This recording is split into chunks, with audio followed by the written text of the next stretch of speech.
All right, moving on. Week 5 game picks. We've got FSU at Virginia. So I'm going to get straight to the point on this one. I think this one's going to be really interesting. I don't know that it'll be close in the end because I think Florida State's got a way better team chemistry and their ability to run the ball to close out games has been proven to be successful. Virginia has a really good offense. For what it's worth, this season, Chandler Morris has played incredible. I was high on him to start the season. Probably wasn't high enough. He's been better than Cade Klubnik, that's for sure. But he's been really good. This team has exceeded expectations. Are they undefeated? They lost to NC State. Oh yeah, that game was close. It was a It was on the shootout. road too, I think. Yeah, so I mean, if you have the kind of defense that Virginia has, unfortunately, you can lose a shootout with a team that's not necessarily the greatest either. But I think Virginia's capable of beating teams that they're not supposed to beat, just because of how much firepower they have. If they find a decent defensive scheme and outing against a team like Florida State, stop the run, you can win. So I'm not picking them to win this game, however. I have the final score as 41-27 in favor of Florida State. I think we see kind of some trading of touchdowns early, possibly. If this game is going to be close, I think that's how it would profile. It's not going to be a slow game. If Florida State's far above the better team, look for a blowout, but I don't necessarily see that being the case. So I'm taking Florida State, but heck, there's some real chance for upset potential here. I'm also taking Florida State. I just think there's too much in the trenches for them. And you can see that against Alabama. It's the way they were able to dominate them. I don't think Virginia is even close to the talent level of Bama. I mean, that's not anything. That's not something that anybody would dispute. But this is a classic trap game with Florida State playing Miami the next week. So I think it'll be semi-competitive just because maybe Florida State is sleepwalking in this a little bit. But they'll just be too much. I do think Virginia's offense scores some on them, but I like Florida State to win this game 42-31. Yeah, I think we're pretty close on that one.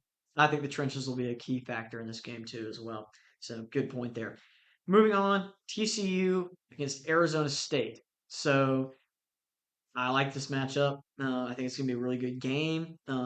I don't have a lot of high confidence in the pick. I just think it's going to be a really interesting game to watch. It has huge implications for Big 12 title. TCU right now is one of the favorites. Arizona State not too far behind. And it looks like TCU's got the best offense so far that I've seen in the Big 12. Maybe Texas Tech could throw a bone there and have something to offer, but I think they've got the best offense. Defensively, they're a little suspect. Arizona State's very well rounded and can punish you with the run game and a solid defensive scheme. I have Arizona State winning this game at home 31-28. I think they're due for a big win this year. I really like Arizona State, but at the same time, I think TCU could absolutely go in there and make a statement win against the team that won the conference last year. Rarely ever does the Big 12 have repeat conference champions, which I did pick Arizona State to be my repeat conference champion.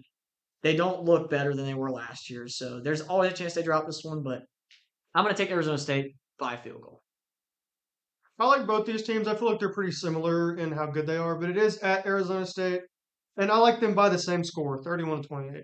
Yeah, I just think that says it's not necessarily about the score we picked, but about how close we think this game's going to be. If this ends up being a blowout, I think we'll be back here next week, very confused as to why that happened. I'm sure there'll be answers to that question because we have results on the field, but man, I think it's going to be a close one. Very hard fought game. Arizona State on top by a field goal. Moving on, USC, Illinois, and I think I had this one 36-24 in favor of USC. Illinois just came off of a 53-point loss to Indiana. I don't have a lot of faith in this team. I did before last week's game, but I just don't know how you rebound from a 53-point loss to a team that I think uh, I think has a lot of talent, but we're not really sure what this team brings to the table yet. Illinois was supposed to be pretty solid, so I think they might be a little bit of a paper tiger, like we were talking about earlier. USC has an incredible offense. We could see Javen Mavia throw for 400 yards in this game. We could see USC run it up, just handing the ball off. They really could kind of pick their poison with this game on how they want to play against Illinois. Illinois was so susceptible on both sides of the ball last week, so I think if you're Lincoln Riley and Jaden Mavia, I mean, you got to be excited about this game. It profiles so easily for how their offense can attack this team. I don't think that Illinois is going to lay a huge egg in this game like they did last week, but I don't think they're going to be able to win this game. Yeah, I like USC as well. We're not really sure how good they are yet because they haven't played anybody. They played Michigan State last week, who's not that good of a team, and they did give up 31 points, which is a little bit concerning. So this defense might not be where it needs to be yet. But Illinois absolutely getting waxed last week. There's no reason to trust them to win this game, even though it's at home. USC's offense is obviously really good. I like them 35 to 27. Take this one on the road. Yeah, and I think one of the key things we always come back to about Lincoln Riley coached football teams is that defense has always been an issue. Even in Oklahoma, it was like, hey, when's the defense going to show up? And it just never did. USC, when's the defense going to show up? Surely this will be the year the defense shows up. Oh, we got that star defensive tackle from Georgia. Surely the defense will show up this year. We got a 5-star corner out of the recruiting class. Surely it'll show up. We hired a new D coordinator. We'll see. It hasn't panned out yet. So I don't have a lot of hope in their defense, but I think they take the win here. Moving on, big upset potential here in my eyes. Ohio State goes to Washington. I have this game being close, but I'm picking Ohio State 37-30. I think Ohio State's probably going to drop a game this year. You got a young quarterback. There's always a chance to get upset. Going to a place that's really hard to play, like Seattle, and you got a team with a high-powered offense like Washington. They present a run and pass game that is extremely potent. You got Jonah Coleman at running back, who's probably, I think, one of the best running backs statistically in the country, if not just skill wise, one of the best. You got Damon Williams at quarterback, who probably one of the best quarterbacks in the Big Ten, also statistically right now, and I think he's playing great. They got good wide receivers. Defense is suspect, though. We're going to have to see a lot from this team if they want to win this game. Ohio State is significantly outmatching them talent wise on profile. Probably got better coaching. I like this to be close for a while. I think Ohio State probably controls the fourth quarter and wins the game outright. But upset potential there, ringing alarms for me. This is one that I looked at in the preseason and thought that Washington would have a good chance to win. And I still believe that, but I am going to pick Ohio State here. Superior talent. I do like a lot of stuff on Washington's offense. Jamal Williams, Jonah Coleman, really good players, but I think it'll just be too much for Ohio State. But I would not be shocked at all if Washington wins this game. But I'm going to take the Buckeyes 38 to 27. Yeah, I think that Ohio State just talent wise, this isn't a good matchup for Washington, but you never know. You could see an Ohio State Purdue kind of game here. Very slept on Washington team, probably a little overrated Ohio State team. Still holding on to number one in my poll until proven otherwise. I think a decent win here would hold them secure for me unless Oregon waxes Penn State. Next, we got Auburn going to Texas A&M. I had this game. I wasn't really sure how the matchup would look with how Auburn played last week. I think protecting the quarterback is the big key in this game. If they can protect Jackson Arnold, they definitely could go to College Station and win. But tough environment, good defensive line, bad O line from Auburn, bad pass protection. I think A&M wins 29-21. I think Texas A&M profile is similar to Baylor, except just a much improved version. Auburn played a competitive game with Baylor, and against A&M here, I think with them being, as I said, what I think is a better version of Baylor. Basically, I think A&M wins this game, 31 to 24. Yeah, I like what A&M brings to the table offensively. With the home environment, I think this is probably a night game. May not be, but I don't think it typically is with Auburn. So backtrack on that. But I think Mario Craver and Kevin Concepcion are going to have an incredible game. If the run game gets started for A&M, look for that to be another key factor. We'll see how that goes. I like A&M though. Moving on, Indiana at Iowa. Iowa coming off of a tight win against Rutgers, and Indiana coming off of a blowout win against a top 10 Illinois football team. I don't see why on earth I would pick against Kurt Cignetti University right now. That would be a foolish decision. I'm picking Indiana to win this game by a touchdown, 27-20, with significant confidence. No pun intended. I just don't see Iowa having the firepower to keep up.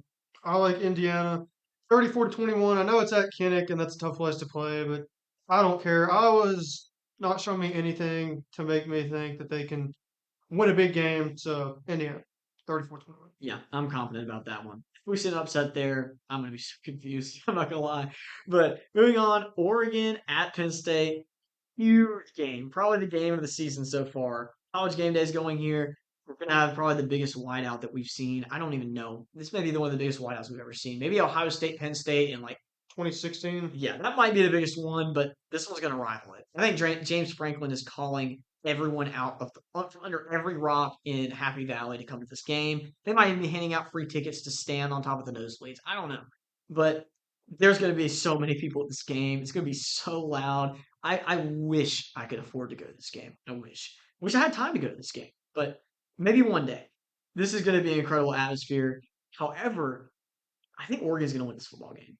I'm not necessarily confident in my score prediction, but feeling pretty good about Oregon right now. I love the way their offense looks. Dante Moore has been absolutely surgical and dynamic. He can run. He's throwing all sorts of passes all across the field to incredible wide receivers. They're insane playmakers. You've got Malik Benson. You've got Gary Bryant Jr. You've got DeCorian Moore, freshman 5-star. I mean, they've got guys everywhere. Running back hasn't been an issue for them either. They got Kai Hughes out of the transfer portal. He's barely even gotten to see the field because the other guys that they've recruited have played at such a high level that he's been getting on the field. So Oregon doesn't have an issue offensively really anywhere. Their offensive line's incredible. They recruited really well there, and they might be the most balanced offense I've seen so far. Penn State's gonna have their hands full. I think this team profile is pretty much the same to last year. I don't think they're much different. Oregon beat them last year. I think they do it again in Happy Valley despite the environment. Biggest test of the year probably for Dante Moore. If he wins this game, I think he's absolutely the clear-cut Heisman front runner. So should be fun. 34-17. I got Oregon. Penn State has not lost a whiteout game since 2017, so 8 years. I don't think that changes here. I think Penn State is a pretty similar team to last year. I mean, basically the same. But just with that being such a tough place to play, 8 straight years of winning that game. Night game, I do like Oregon a lot, but I really think it's just the home field advantage that pushes Penn State over the edge here. I have them winning this one 35-31, but if this game was at Oregon or a neutral site, I'd probably favor them by a little bit. Yeah, this game just screams. It's early in the season. Don't pick the upset. I'm picking the upset. I think Oregon's odds are kind of ridiculous for how good they've been playing. So I throw a couple pennies on that. We'll see. But moving on, Alabama at Georgia. Huge game for the SEC. Can Alabama rise above the expectations that the rest of college football has lowered for them, which I think is very possible. A win here would be huge. Nobody's expecting Alabama to really compete heavily in this game and win. No one's gone into Athens since 2019 and won. So there's a lot at stake here for Alabama and Georgia. If Georgia drops this game, there's going to be a lot of questions. After a good performance against Tennessee the other week, it would really suck if they dropped this game. If being a Georgia fan, that would be really concerning if you lost this game. But Alabama is a great football team. They might not be elite, but I think they're really good. I think Ty Simpson's been one of the best, most unsung players in college football. He's playing really well. If they can protect him and give him time, I think he can pick apart this Georgia secondary. Kind of the similar way that how Joey Aguilar did, except probably not as much risk. Does not throw interceptions. That's the one thing I love about Ty Simpson. He protects the football. We're going to get to a guy who does that later in Trinidad Chambliss that I like as well. But Ty Simpson's been playing well. I just don't think it's going to be enough to beat Georgia in Athens. I'm going to have Georgia in a tight one, 35-31. Should be an incredible game. I like Georgia in this one too. Relatively similar game to last year, minus the team racing out to a 28-0 lead. I don't see that happening, and then that lead being erased. But I like Georgia 38-31 here, and I do expect a close game, obviously. But if Georgia can get to Ty Simpson and make his life miserable, this could be a really long game for Alabama. But I do think that they'll find a way. They always play Georgia good, but I don't think they win this one. Yeah, I think the run game is going to be huge for Alabama. If they can't get the run game going, I mean, that's going to be a really big deal because Georgia's starting to find a run game now. That was one thing they didn't have last year. So Georgia looks better in that front. Alabama looks worse. Without Jam Miller, they have really struggled in pass protection at the running back position. They've struggled in getting yards on first down. If they get behind the sticks, it's going to be a long day for them. Look for pass protection and run game to be a huge, huge factor in this game for Alabama against Georgia. Both of us have Georgia winning this game, but I definitely see a scenario where Alabama pulls off the timely upset